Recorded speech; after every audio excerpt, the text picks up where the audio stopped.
Hello, boys and girls. It's me, Mrs. Baker, and your friend Harold. How you doing, Harold?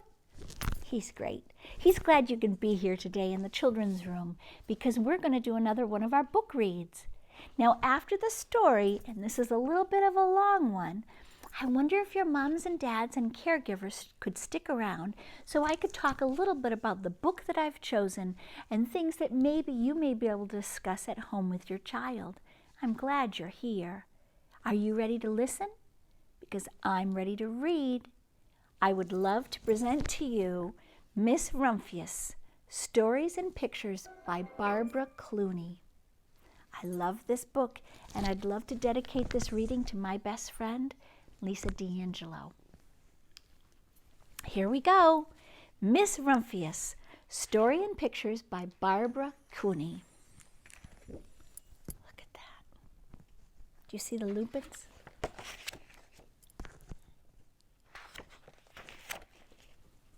The Lupin lady lives in a small house overlooking the sea.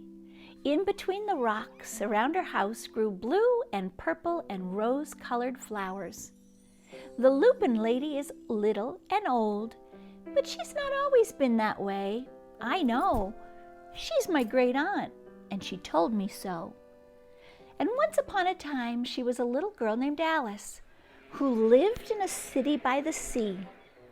From the front stoop, she could see the wharves and the bristling masts of all the ships. Do you see them down there? Many years ago, her grandfather had come to America on a large sailing ship.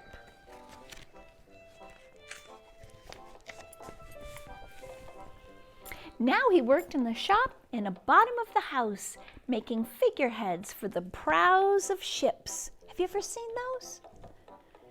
Carved Indians out of wood to put in front of the cigar stores. For Alice's grandfather was an artist. He painted pictures too of sailing ships and places across the sea. When he was very busy, Alice helped him put in the skies. Look at her. Little puffy clouds. She's putting all that in. And in the evening, Alice sat on her grandfather's knee and listened to his stories of faraway places. And when he had finished, Alice would say, "When I grow up, I will go to faraway places. And when I grow old, I too will live beside the sea." "That is all very well, little Alice," said her grandfather, "but there's a third thing you must do. Give me 3. There you go. Good boys and girls." "What is it?" asked Alice. "You must do something to make the world more beautiful," said her grandfather. "All right," said Alice, but she did not know what that could be. In the meantime, Alice got up, washed her face, ate her porridge for breakfast. She went to school and came home, and she did her homework. And pretty soon, she was all grown up.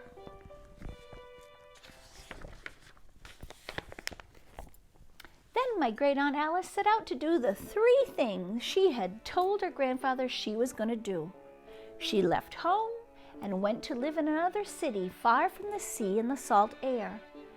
There she worked in a library, dusting books and keeping them from getting mixed up and helping people find the ones they wanted.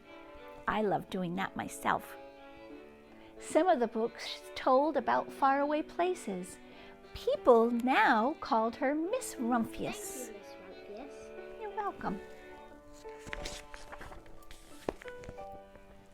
Sometimes she went to the conservatory in the middle of the park. When she stepped inside on a wintry day, the warm air wrapped itself around her, and the sweet smell of jasmine filled her nose. This is almost like a tropical isle, said Miss Rumphius, but not quite. So Mrs. Rumphius went on a real tropical island where people kept cockatoos and monkeys as pets. She walked along long beaches, picking up beautiful shells, and one day she met Baba Raja, king of the fishing village. "You must be tired," he said. come into my house and rest." So Miss Rumphius went in and met Bapa Raja's wife. The Bapa Raja himself fetched a green coconut and cut off a slice on the top so that Miss Rumphius could drink the coconut water inside. Before she left, the Bapa Raja gave her a beautiful mother-of-pearl shell on which he had painted birds of paradise and the following words, "You will always remain in my heart." "You will always remain in mine too," said Miss Rumphius. Oh, what a beautiful shell. My great aunt Alice Rumphius climbed tall mountains where the snow never melted. She went through jungles and across deserts.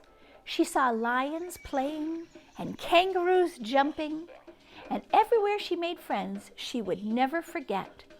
Finally, she came to the land of locust eaters, and there, getting off a camel, she hurt her back. "What a foolish thing to do," said Miss Rumphius. "Well, I certainly have seen faraway places. Maybe it's my time to find my place by the sea." And it was, and she did. And look at this place. From the porch of her new house, Miss Rumphius watched the sun come up. She watched it cross the heavens and sparkle on the water, and she saw it set in glory in the evening. She started a little garden among the rocks that surrounded her house, and she planted a few flower seeds in the stony ground. Miss Rumphius was almost perfectly happy. "But there's still one more thing I have to do," she said. "I have to do something to make the world more beautiful." "But what?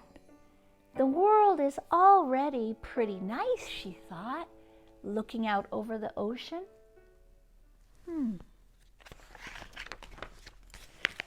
And so, the next spring, Miss Rumphius was not very well.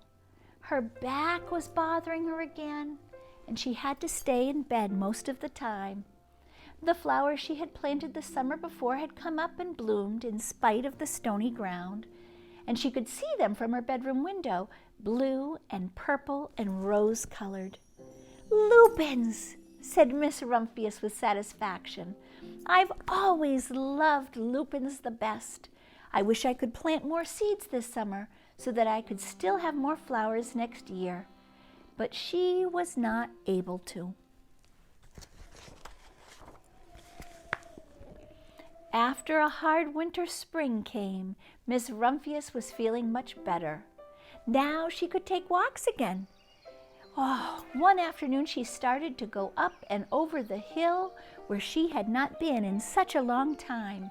"I don't believe my eyes," she cried when she got to the top, for there, on the other side of the island, was a large patch of blue, purple, and rose-colored lupins. "Oh, it was the wind," she said, as she knelt in delight. "It was the wind that brought the seeds from my garden, and the birds must have helped."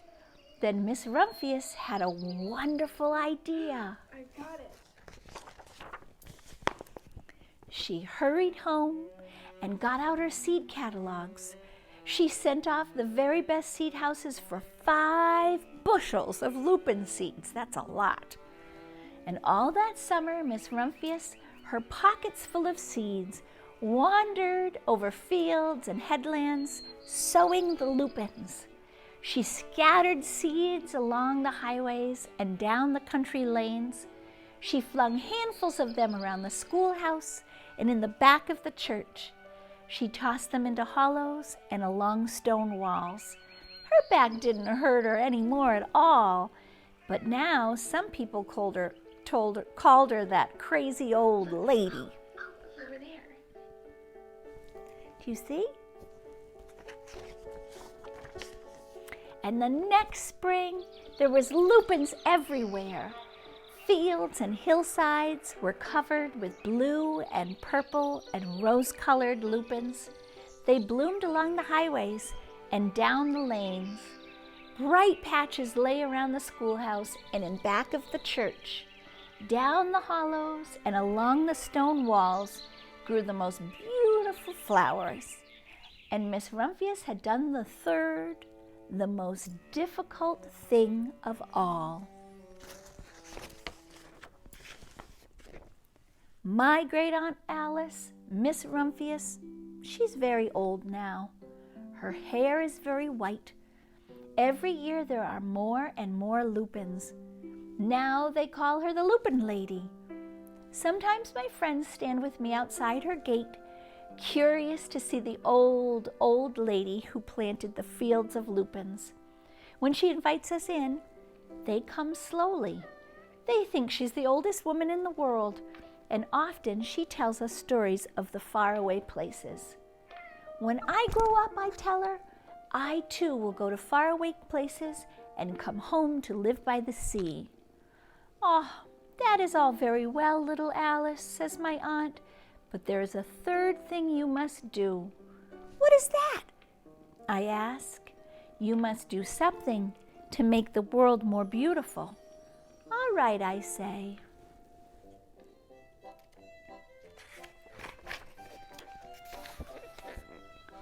But I do not know yet what that can be. And that is Miss Rumphius, Story and Pictures by Barbara Cooney. Did you like that book? I love that book. Moms and dads and caregivers, I'd just love to spend just a short moment discussing this book with you.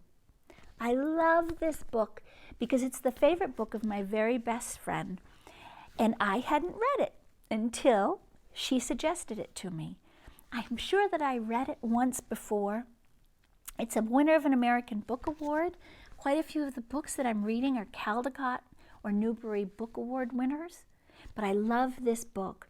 It has quite a few more words than modern books that we read to children, but it's important because it tells the complete story. This is a wonderful book to sit down and take your time with. There's lots of details, lots of illustrations, and it's a very nostalgic book. I've noticed something in the last few years. Children are really attracted to a very simple story. They love nostalgia and things that harken back to an old time. I've only noticed that in the last few months. So this might be a good title for you to read that to them now. I love this story. It's available on many downloadable apps, so you should be able to find it due to its age. So, under the Fair Use Guidelines, this is a production of Baker Company 4 in cooperation with Elkins Public Library, the town of Canterbury.